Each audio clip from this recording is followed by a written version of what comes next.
ಸಾಂಸ್ಕೃತಿಕ ನಗರಿ ಮಂದಿಗೆ ಸಿಹಿ ಸುದ್ದಿ.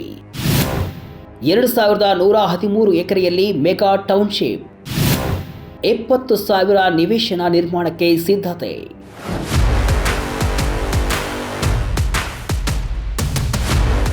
ವಿಜಯ ಕರ್ನಾಟಕ ವೆಬ್ ವೀಕ್ಷಕರಿಗೆ ನಮಸ್ಕಾರ.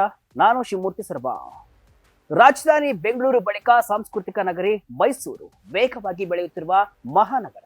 ಸಿಲಿಕಾನ್ ಸಿಟಿಯನ್ನ ಎಷ್ಟು ಜನರು ನೆಚ್ಚಿಕೊಂಡಿದ್ದಾರೋ ಅಷ್ಟೇ ಮಂದಿ ಮೈಸೂರನ್ನ ಇಷ್ಟಪಡ್ತಾರೆ. ಪ್ರವಾಸಿಗರಿಗೆ ಸ್ವರ್ಗ ಅಂದ್ರೆ ನಮ್ಮ ಮೈಸೂರು. ಇಂತಹ ಸ್ವರ್ಗದ ನಗರದಲ್ಲಿ ಸ್ವಂತ ಮನೆ ಅಥವಾ ನಿವೇಶನ ಹೊಂದಿರಬೇಕು ಎನ್ನುವುದು ಸಾವಿರ ಜನರ ದಶಕಗಳ ಕನಸು ಹೋಯಿತು. ಇಂತಹ ಸ್ವರ್ಗದ ನಗರದಲ್ಲಿ ಸ್ವಂತ ಮನೆ ಅಥವಾ ನಿವೇಶನ ಹೊಂದಬೇಕು ಎನ್ನುವುದು ಸಾವಿರಾರು ಜನರ ದಶಕಗಳ ಕನಸು. ಈಗ ಆ ಕನಸು ನನಸಾಗುವ ಕಾಲ ಹತ್ತಿರ ಬಂದಿದೆ. ಮೈಸೂರು ಅಭಿವೃದ್ಧಿ ಪ್ರಾಧಿಕಾರ ಇತಿಹಾಸದಲ್ಲೇ ಅತ್ಯಂತ ದೊಡ್ಡದಾದ ಮತ್ತು ಮಹತ್ವಾಕಾಂಕ್ಷೆಯ ಮೆಗಾ ಟೌನ್ಶಿಪ್ ಯೋಜನೆಗೆ ಚಾಲನೆಯನ್ನು ನೀಡಿದೆ. ಬರೋಬ್ಬರಿ 2113 ಎಕರೆ ಪ್ರದೇಶದಲ್ಲಿ ನಿರ್ಮಾಣವಾಗಲಿರುವ ಈ ಯೋಜನೆಯಿಂದ ಮೈಸೂರಿನ ಭೂ ಪ್ರದೇಶವೇ ಬದಲಾಗಲಿದೆ. ಮತ್ತೊಂದು ಗುಡ್ ನ್ಯೂಸ್ ಏನಪ್ಪಾ ಅಂತಂದ್ರೆ, ಮೈಸೂರಿನ ಹಿರಿಮೆಯ ಗರಿಯಾದ ರೇಷ್ಮೆಯ ವೈಭವವನ್ನ ಜಗತ್ತಿಗೆ ಸಾರಲು ಐತಿಹಾಸಿಕ ಹೆಜ್ಜೆಯನ್ನ ಇಡಲಾಗಿದೆ. ದೇಶದ ಮೊದಲ ರೇಷ್ಮೆ ಮ್ಯೂಸಿಯಂ ಸ್ಥಾಪನೆಗೆ ಅರಮನೆ ನಗರಿ ಸಜ್ಜಾಗಿದೆ. ಹಾಗಾದ್ರೆ ಏನಿದು ಮೆಗಾ ಟೌನ್ಶಿಪ್? ಜಾಗ ಎಲ್ಲಿದೆ? ಇದರ ಕಂಪ್ಲೀಟ್ ಮಾಹಿತಿ ಇಲ್ಲಿದೆ.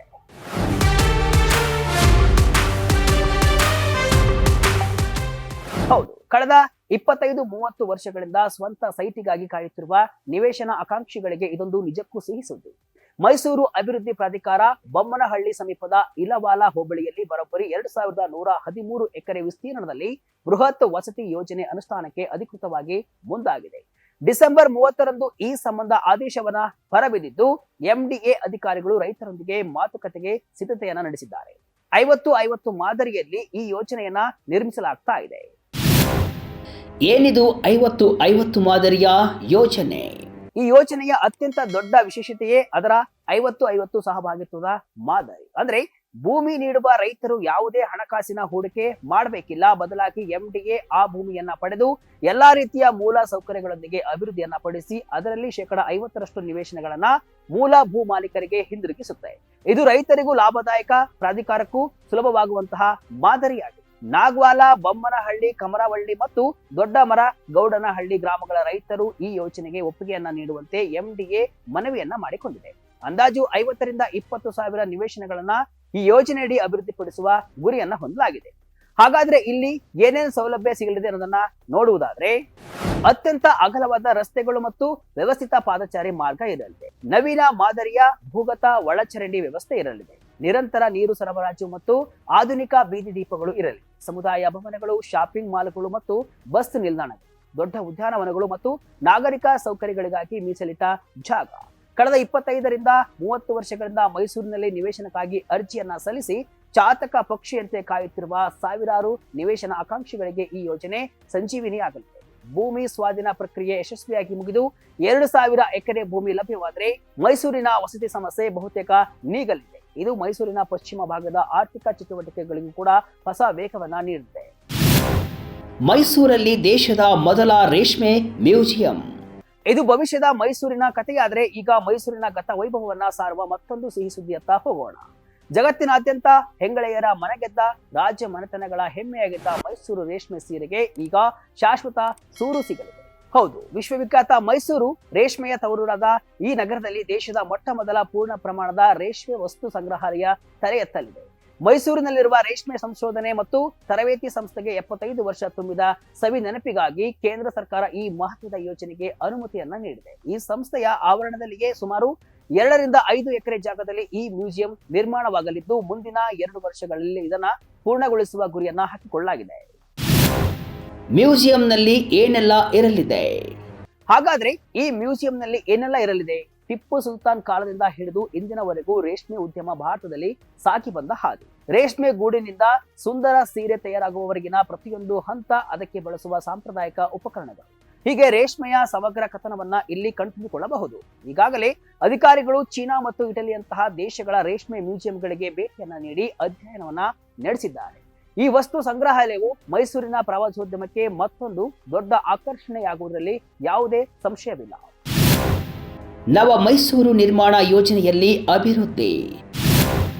ರಾಜ್ಯ ಸರ್ಕಾರದಿಂದ ಹೊಸ ಯೋಜನೆ ಜಾರಿ. ದಿನದಿಂದ ದಿನಕ್ಕೆ ಬೆಳೆಯುತ್ತಿರುವ ಸಾಂಸ್ಕೃತಿಕ ನಗರಿ ಮೈಸೂರನ್ನ ಮತ್ತಷ್ಟು ಅಭಿವೃದ್ಧಿಪಡಿಸುವ ನಿಟ್ಟಿನಲ್ಲಿ ರಾಜ್ಯ ಸರ್ಕಾರ ಮಹತ್ವಾಕಾಂಕ್ಷೆಯ ನವ ಮೈಸೂರು ನಿರ್ಮಾಣ ಯೋಜನೆ ಅನುಷ್ಠಾನಗೊಳಿಸಲು ಮುಂದಾಗಿದೆ.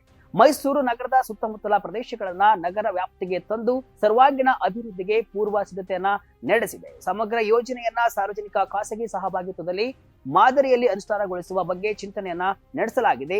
ರಾಜಧಾನಿ ಬೆಂಗಳೂರಿನಂತೆಯೇ ಮೈಸೂರು ಸಹ ವೇಗವಾಗಿ ನಡೆಯುತ್ತಿರುವ ನಗರ. ಇಲ್ಲಿ ಐಟಿ ಬಿಟಿ ಸೇರಿ ಕೈಗಾರಿಕೆಗಳು, ವಸತಿ ಯೋಜನೆಗಳು ಹೆಚ್ಚಾಗುತ್ತವೆ. ಈ ಹಿನ್ನೆಲೆಯಲ್ಲಿ ನಗರ ವಿಸ್ತರಣೆ ಆಗ್ತಾ ಇದ್ದು, ಇದಕ್ಕೆ ಪೂರಕವಾದ ಸಮಗ್ರ ಯೋಜನೆಯನ್ನ ಸಿದ್ಧಪಡಿಸುವತ್ತ ಸರ್ಕಾರ ಗಮನ ಹರಿಸಿದೆ. ನವ ಮೈಸೂರು ನಿರ್ಮಾಣ ಯೋಜನೆಯಲ್ಲಿ ಏನಿರಲಿದೆ? ಮೈಸೂರಲ್ಲೂ ತಲೆ ಎತ್ತಲಿದೆ ಮೆಟ್ರೋ. ಪ್ರಮುಖವಾಗಿ 5 ಆಧಾರ ಸ್ತಂಭಗಳನ್ನ ಈ ಯೋಜನೆಯಲ್ಲಿ ಗುರುತಿಸಲಾಗಿದೆ. ಅವುಗಳನ್ನ ನೋಡುವುದಾದ್ರೆ, 1. ಉದ್ಯಮ ಮೈಸೂರು, ನಿಪುಣ ಮೈಸೂರು, ಸುಖಿವಾಸ ಮೈಸೂರು, ಸಂಚಾರ ಮೈಸೂರು, ಪ್ರವಾಸೋದ್ಯಮ ಮೈಸೂರು. ಉದ್ಯಮ ಮೈಸೂರು ಕ್ಷೇತ್ರದ ಯೋಜನೆಯಲ್ಲಿ ಅತ್ಯಾಧುನಿಕ ಉತ್ಪಾದನಾ ಹಬ್ ಸ್ಥಾಪನೆ ಮಾಡುವುದು, ನಿಪುಣ ಮೈಸೂರು ವಲಯವನ್ನ ಸ್ಥಾಪಿಸಿ ಇದರ ಮೂಲಕ ಕೌಶಲ್ಯ ತರಬೇತಿ ಮತ್ತು ಕೌಶಲ್ಯ ಆಧಾರಿತ ಉದ್ಯೋಗಗಳಿಗೆ ಆದ್ಯತೆಯನ್ನ ನೀಡುವುದು, ಉದ್ಯಮಶೀಲತ್ವ ವಿಶ್ವವಿದ್ಯಾಲಯ ಸ್ಥಾಪನೆಯನ್ನ ಮಾಡುವುದು. ಸುಖಿವಾಸ ಅಡಿಯಲ್ಲಿ ಸುಸಜ್ಜಿತವಾದಂತಹ ಸಮಗ್ರ ಟೆಕ್ ಸಿಟಿ ನಿರ್ಮಾಣ, ಪ್ರವಾಸೋದ್ಯಮ ಮೈಸೂರು ಅಡಿ ಸಮಗ್ರ ಆರೋಗ್ಯ ಕ್ಷೇಮ ಮತ್ತು ಪುನಶ್ಚೇತನ ಕೇಂದ್ರದ ಆರಂಭ ಮತ್ತು ಸಂಚಾರ ಮೈಸೂರು ಎಂಬ ಹೆಸರಿನ ಯೋಜನೆಯಡಿ ಮೈಸೂರು ರ್ಯಾಪಿಡ್ ಮೆಟ್ರೋ ಯೋಜನೆಯನ್ನ ಸ್ಥಾಪಿಸಲಾಗಿದೆ. ಒಟ್ಟಿನಲ್ಲಿ ಸಾಂಸ್ಕೃತಿಕ ನಗರಿ ಮೈಸೂರು ಈಗ ನವ ಮೈಸೂರಾಗಿ ಬದಲಾಗಲು ಸಜ್ಜಾಗಿದೆ. ಈ ಎಲ್ಲಾ ಅಭಿವೃದ್ಧಿ ಕಾರ್ಯಗಳ ಪೈಕಿ 2113 ಎಕರೆ ವಿಸ್ತೀರ್ಣದ ಮೆಗಾ ಟೌನ್ಶಿಪ್ ಯೋಜನೆ ಮೈಸೂರಿನ ಇತಿಹಾಸದಲ್ಲಿ ಹೊಸ ದಾಖಲೆಯನ್ನ ಬರೆಯಲಿದೆ. ದಶಕಗಳಿಂದ ಸ್ವಂತ ನಿವೇಶನದ ಕನಸು ಕಾಣ್ತಿದ್ದಂತಹ ಸಾವಿರಾರು ಜನರಿಗೆ ಈ ಬೃಹತ್ ವಸತಿ ಯೋಜನೆ ಸಂಜೀವನಿಯಾಗಲಿದ್ದು, 50-50 ಸಹಭಾಗಿತ್ವದ ಮಾದರಿಯು ರೈತರು ಮತ್ತು ಸಾರ್ವಜನಿಕರ ಇಬ್ಬರಿಗೂ ಕೂಡ ವರದಾನವಾಗಲಿದೆ. ಇದರೊಂದಿಗೆ ದೇಶದ ಮೊದಲ ರೇಷ್ಮೆ ಮ್ಯೂಸಿಯಂ ಮತ್ತು ಮೆಟ್ರೋ ರೈಲಿನಂತಹ ಯೋಜನೆಗಳು ಸೇರಿ ಅರಮನೆ ನಗರಿಯನ್ನ ಜಾಗತಿಕ ಮಟ್ಟದ ಸುಸಜ್ಜಿತ ಮೆಟ್ರೋಪಾಲಿಟನ್ ನಗರವನ್ನಾಗಿ ರೂಪಿಸಲಿದೆ. ಈ ಮಹತ್ವಾಕಾಂಕ್ಷೆಯ ಯೋಜನೆಗಳು ಪೂರ್ಣಗೊಂಡ್ರೆ ಮೈಸೂರು ಕೇವಲ ಪ್ರವಾಸಿಗರ ಸ್ವರ್ಗವಷ್ಟೇ ಅಲ್ಲದೆ ಸುಖಿ ಜೀವನದ ಅತ್ಯಾಧುನಿಕ ತಾಣವಾಗಿಯೂ ಕೂಡ ಹೊರಹೊಮ್ಮುವುದರಲ್ಲಿ ಯಾವುದೇ ಸಂಶಯವಿಲ್ಲ. ಇದಿಷ್ಟು ಇವತ್ತಿನ ವಿಶೇಷ. ಇದೇ ರೀತಿ ಹಲವು ವಿಶ್ಲೇಷಣೆ ಮಾಹಿತಿ ಅಷ್ಟೇ ಅಲ್ಲ, ಮನರಂಜನೆಯ ವಿಡಿಯೋಗಳಿಗಾಗಿ ವಿಜಯ ಕರ್ನಾಟಕ ವೆಬ್ಸೈಟ್, ಫೇಸ್ಬುಕ್ ಹಾಗೂ ಯೂಟ್ಯೂಬ್ ಪೇಜ್ ಅನ್ನು ಫಾಲೋ ಮಾಡಿ. ಧನ್ಯವಾದಗಳು.